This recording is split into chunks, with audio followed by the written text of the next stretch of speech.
My name is Margaret. I'm 58 years old, a retired elementary school teacher from Seattle. And until my daughter's wedding day, I thought the worst thing that could happen at a family celebration was burned chicken or a drunk uncle making inappropriate toasts. I was wrong. Dead wrong. The reception hall overlooked Puget Sound, all floor-to-ceiling windows and white linen tablecloths that caught the afternoon light. Everything was perfect. The flowers, the music, the way my daughter Emily looked in her grandmother's vintage lace dress. 300 guests filled the room with laughter and champagne toasts. My 4-year-old grandson Oliver wore a tiny tuxedo that made him look like a miniature James Bond, and he'd been so proud walking down that aisle with the rings. What I didn't know that sunny Saturday afternoon was that someone in that room wanted us all dead. By the end of the day, I would discover a truth so devastating about my daughter's past that it would shatter everything I thought I knew about keeping my family safe. And the only thing standing between 30 lives and a mass poisoning would be a child who saw what every adult in that room missed. Before I tell you what happened next, I need you to understand something about how YouTube works. The algorithm decides who gets to see the ending of this story based on one thing: engagement. If you're not subscribed, if you don't leave a comment telling me where you're watching from, YouTube assumes you're not interested and stops showing you the content. I've seen people spend hours searching for part 2 of stories they never got to finish. Don't let that be you. Subscribe right now. Comment your city below.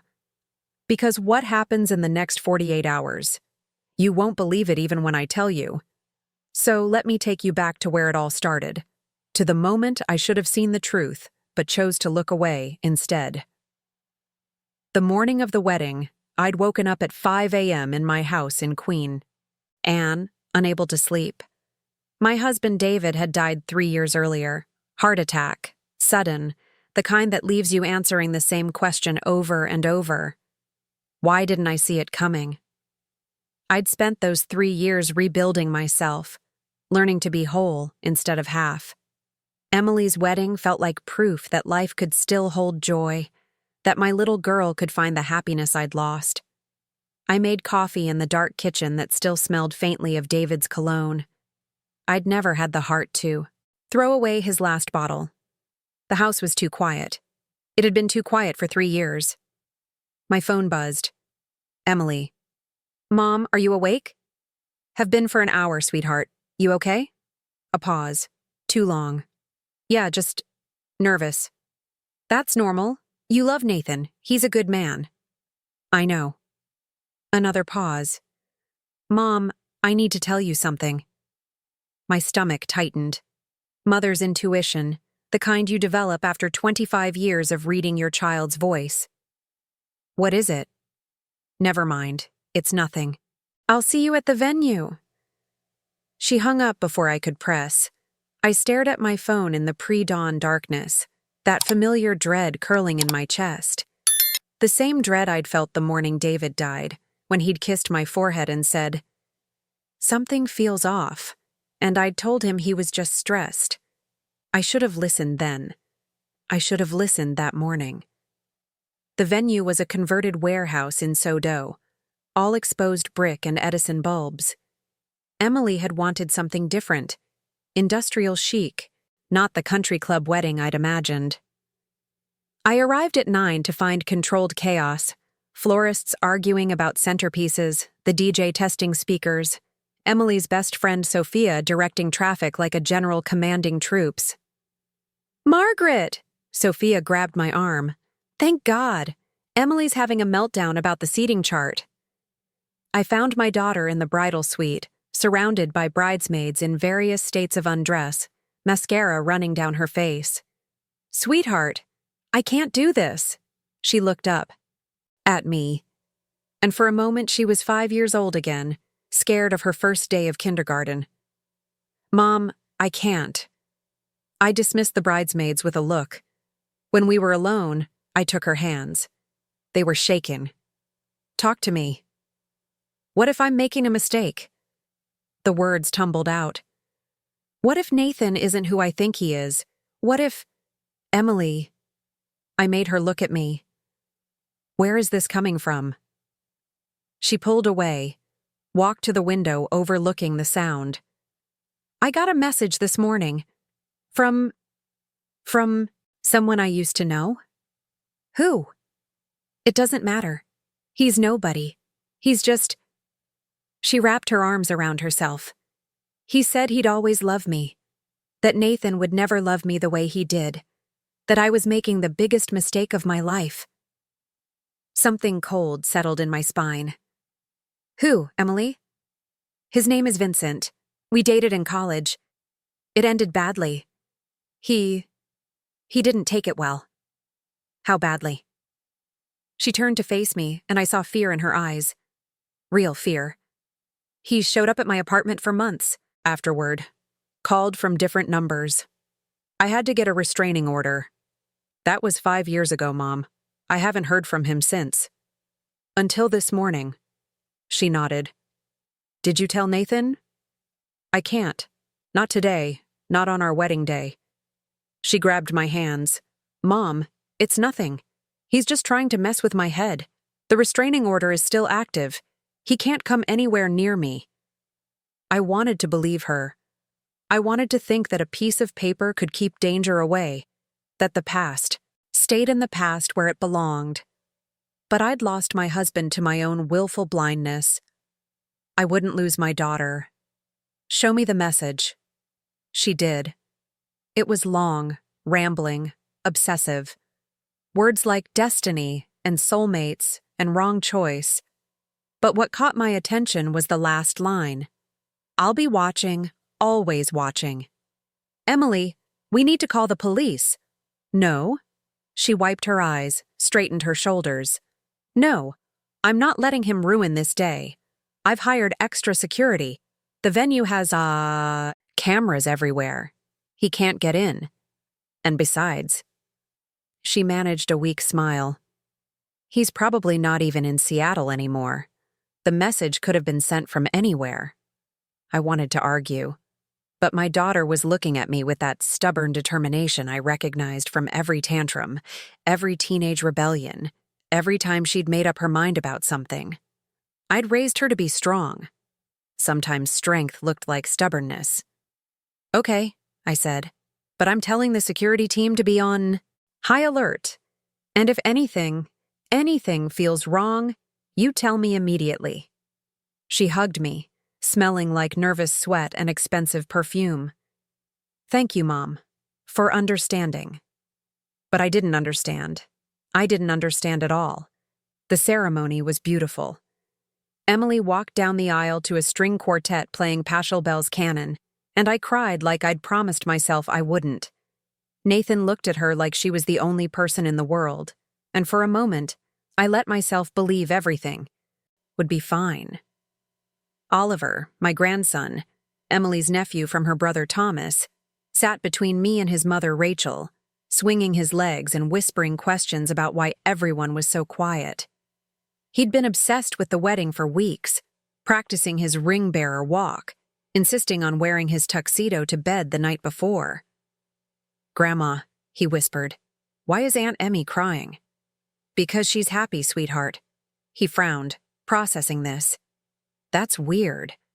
I smiled, squeezed his hand. 4-year-olds, and their brutal honesty. The reception started at 3. The cake arrived at 4. A 5-tier masterpiece of white fondant and sugar flowers that cost more than my first car. It sat on a table near the kitchen, waiting for the traditional cutting at 6. That's when everything started to fall apart. I noticed the security guard first.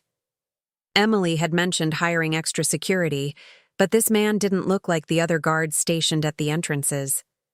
He was younger, maybe 30, with dark hair, and a nervous energy that set my teeth on edge. He kept circling the reception hall, never staying in one place, always watching. Always watching. I was talking to Nathan's parents when I saw the guard slip into the kitchen. Something about his movement, furtive, quick, made my stomach clench. Excuse me, I said and followed. The kitchen was chaos. Caterers rushing between stations, waiters grabbing champagne flutes, the head chef barking orders about the salmon course. The guard was nowhere to be seen. I was about to leave when I saw him, half hidden behind a rolling rack of dishes near the cake table. He was holding something small, a vial or bottle, and his hand was moving toward the cake. "Can I help you?" I called out. He jumped, shoved whatever he was holding into his pocket. "Just checking the perimeter, ma'am." "The perimeter of the wedding cake?" He smiled, but it didn't reach his eyes. Being thorough. Something was wrong. Everything about him was wrong. The way he wouldn't meet my gaze, the sweat on his upper lip despite the air-conditioned kitchen, the bulge in his pocket where he'd hidden the vial. "What's your name?" I asked. "Marcus." He was already backing toward the door. "If you'll excuse me." "Wait." He didn't wait. He walked out fast, too fast, and I was about to follow when Oliver appeared at my elbow. "Grandma, I'm hungry. Can I have cake now?" "Not yet, sweetheart. Soon. But I want it now." His lower lip jutted out, the precursor to a tantrum. "Oliver, I want cake." Several kitchen staff turned to look. I crouched down, trying to keep my voice calm, even as my heart hammered. "Oliver, you need to wait. The bride and groom cut the cake first, remember? We talked about this." He started to cry. Real tears, the kind that meant he was genuinely upset about something deeper than cake. "But Grandma? What's wrong, baby? Tell me what's really wrong." He looked up at me, his face red and tear-streaked, and said something that made my blood turn to ice. The bad man touched the cake. I saw him. I felt like I'd been slapped. What bad man? The man in the black clothes. He opened a bottle and put medicine in the cake. Oliver pointed toward the kitchen door. "The medicine that makes people sick, like when Mommy gave me cough syrup and I threw up." My mind was racing. The guard, Marcus, the vial in his pocket. "Oliver, where did you see this?" "I was looking for you. I saw him by the cake. He didn't see me." I stood up so fast I knocked over a tray of appetizers. The kitchen staff was staring, but I didn't care. I ran back into the reception hall, searching for the guard, for Marcus, for whoever he really was. He was gone. I found Emily talking to her bridesmaids near the dance floor. I grabbed her arm, maybe too hard, and pulled her aside. "Mom, what?" "Vincent. What does he look like?" Her face went white. "Why?" "Emily. What does he look like?" "Dark hair, about 6 feet, has a scar over his left eyebrow from a car. Accident." She stopped. "Mom, why are you asking me this?" I was already moving, pulling out my phone, dialing 911. "There's a man here, security guard, dark hair, nervous, disappeared into the kitchen. Oliver said he saw him put something in the cake." Emily's face crumpled. "No, no, no, no. Is it him? Is it Vincent?" She nodded, tears streaming. "The scar. I saw a security guard earlier with a scar over his left eyebrow. I thought I was being paranoid. I thought, where is he? Now?" "I don't know," the 911 operator answered. I was explaining the situation when I heard screaming from the kitchen. We ran. Half the reception followed. The kitchen was in chaos. Caterers pointing, shouting, someone sobbing. And there, cornered by 2 of the real security guards, was Marcus. Vincent. Whatever his name was. He was holding a knife from one of the cutting stations. His eyes were wild, desperate, focused entirely on Emily. "You should have loved me," he screamed. "We were supposed to be together. You chose wrong." "Sir, put down the knife," one of the guards said. "I did this for us, Emily. I was going to make everyone see. They were all wrong about us. All of them. Your family, your friends, everyone who said I wasn't good enough. Put down the knife." "I put enough rat poison in that cake to kill everyone here." His voice broke. "Everyone who came to celebrate your mistake. Everyone who should have been at our wedding. The room went silent. Rat poison. 30 tables, 300 guests, 1 cake. Emily was shaking so hard I thought she'd collapse. Vincent, please. Don't. Tears ran down his face. Don't say my name like that. Like I'm a stranger. Like I didn't spend 3 years loving you, planning our life together, imagining our children. We dated for 6 months, Emily said quietly. 6 months, 5 years ago. It was enough. It should have been enough. The police arrived then, 4 officers with guns drawn. The standoff lasted another 10 minutes. 10 minutes of Vincent ranting about destiny and soulmates and true love. 10 minutes of Emily crying silent tears while Nathan held her. 10 minutes of me holding Oliver, who kept asking why everyone was so scared. When they finally tackled Vincent and cuffed him, when they dragged him out still screaming Emily's name, when the police started photographing the cake and the empty vial of rat poison they found in his pocket, I sat down on the kitchen floor and tried not to throw up. Oliver crawled into my lap. Is the bad man gone, Grandma? Yes, baby. He's gone.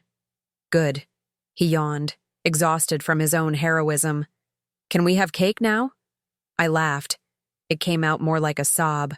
No, sweetheart. No cake today. The reception was canceled, obviously. The police questioned everyone, took statements, sealed off the kitchen as a crime scene. The guests left in shocked clusters, whispering about the crazy ex-boyfriend, the poisoned cake, the little boy who'd saved them, all. Emily sat in the bridal suite, still in her wedding dress, staring at nothing. Nathan held her hand, quiet and steady. I stood by the window, looking out at the sound, thinking about all the ways I'd almost lost her. I should have told you, Emily said finally. About Vincent, about how bad it was. I thought I could handle it myself. I thought if I just ignored him, he'd go away. Why didn't you tell me? She looked up, and I saw my little girl again. Because you'd already lost. Dad, I didn't want you to worry. I didn't want you to think I couldn't take care of myself. I crossed the room, sat beside her, took her face in my hands. You listen to me. I am your mother. Worrying about you is my job. It will always be my job, even when you're 50 and I'm ancient and you're taking care of me instead of the other way around. You don't protect me by hiding danger. You protect both of us by telling the truth. She broke then, really broke, sobbing into my shoulder like she used to when she was small and the world was too big and scary. Nathan excused himself quietly, giving us space, and I held my daughter while she fell apart. I was so scared, she whispered.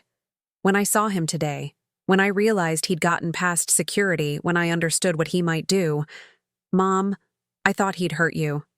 Or Oliver, or Nathan. I thought, shh, we're safe. We're all safe. Because of Oliver. She pulled back, wiped her eyes. A 4-year-old saved us. How did he know? How did he see what we all missed? I thought about that. About how Oliver had been looking for me, had wandered into the kitchen at exactly the right moment, had paid attention when adults were too busy being adults to notice danger. About how sometimes the smallest people see the biggest truths. He was in the right place at the right time, I said, and he was brave enough to speak up even when adults weren't listening. Emily smiled weakly. I need to thank him. Properly. When I can form coherent sentences again. The police found us an hour later.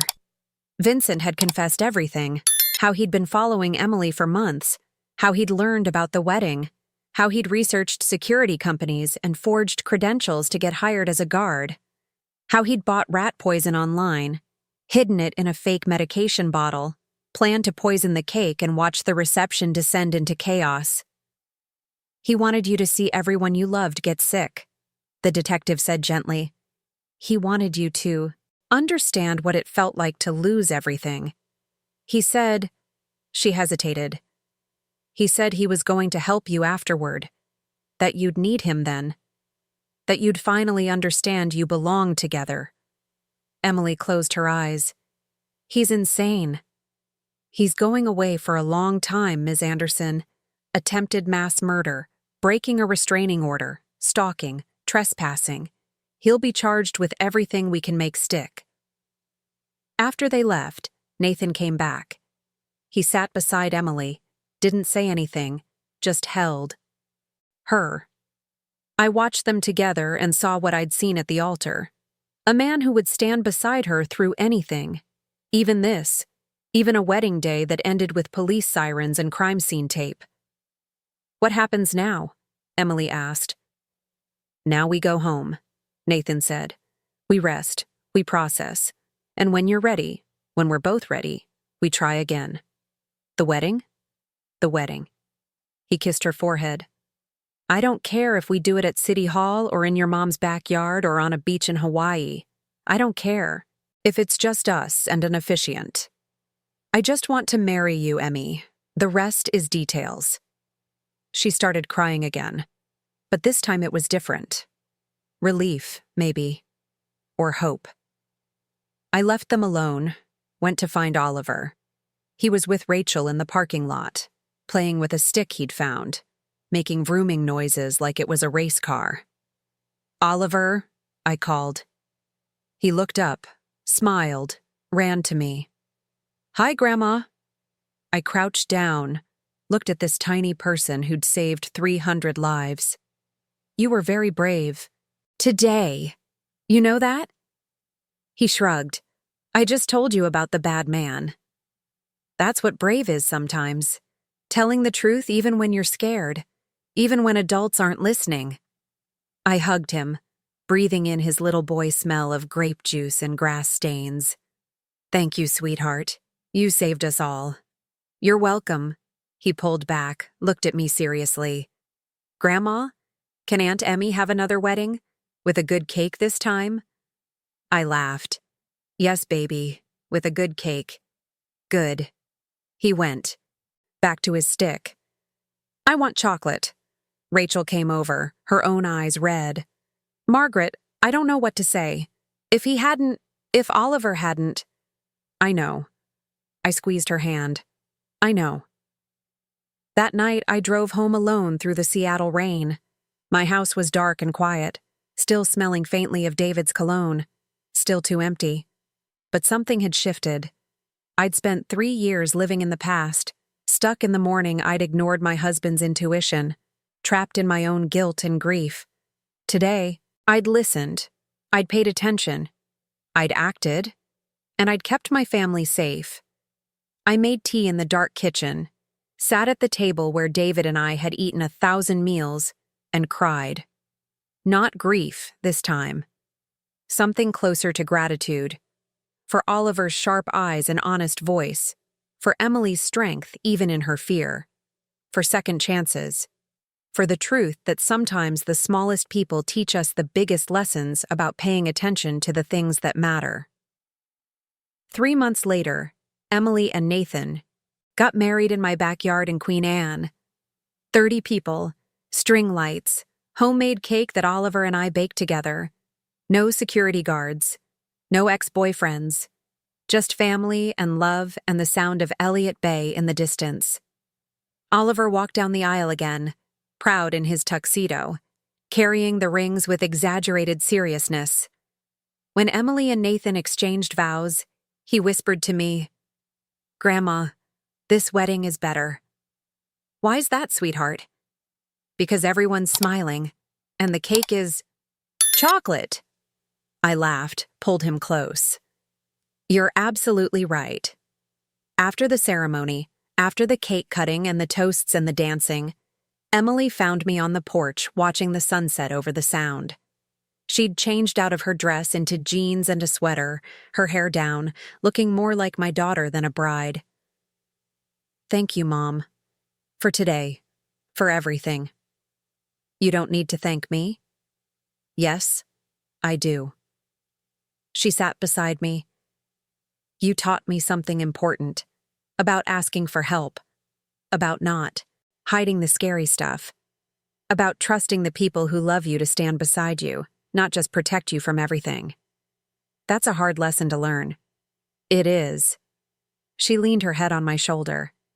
But I'm glad I learned it. Even if it took a psychotic ex-boyfriend and a poisoned wedding cake. I smiled. Life has a way of teaching us through extreme examples. Apparently. She was quiet for a moment. The detective called yesterday. Vincent's trial is set for next summer. They want me to testify. And will you? Yes. She lifted her head, looked at me. I'm not hiding anymore. Not from him, not from what happened, not from anything. I'm done being afraid. Good. We sat together as the sun sank into the Sound, turning the water golden pink. Inside, I could hear Nathan laughing at something Oliver said. Could hear the warmth of family and celebration and second chances. I thought about David, about the morning he'd told me something felt wrong, about how I'd carry that regret forever. But I also thought about Emily's wedding, about Oliver's brave voice, about how I'd listened this time when something felt wrong, about how we don't get to undo our mistakes, but we do get chances to do better. I love you, sweetheart, I said. Emily smiled. I love you too, Mom. And in that moment, in my backyard with my daughter beside me and my family inside, I felt something I hadn't felt since the morning David died. Peace. Not the absence of pain or fear or regret, but the presence of something stronger. The certainty that I'd raised a woman brave enough to face her demons, smart enough to ask for help, and strong enough to build a life worth celebrating. That was worth everything. Oliver ran out onto the porch then, chocolate cake smeared on his face, shouting about how Uncle Nathan promised him ice cream. Emily laughed, scooped him up, carried him inside. I stayed a moment longer, watching the last light fade from the sky, thinking about 4-year-olds who see what adults miss, about daughters who find their courage, about the ways we save each other when we're brave enough to pay attention, about how sometimes the smallest voices tell the biggest truths, and how listening to them can save everything.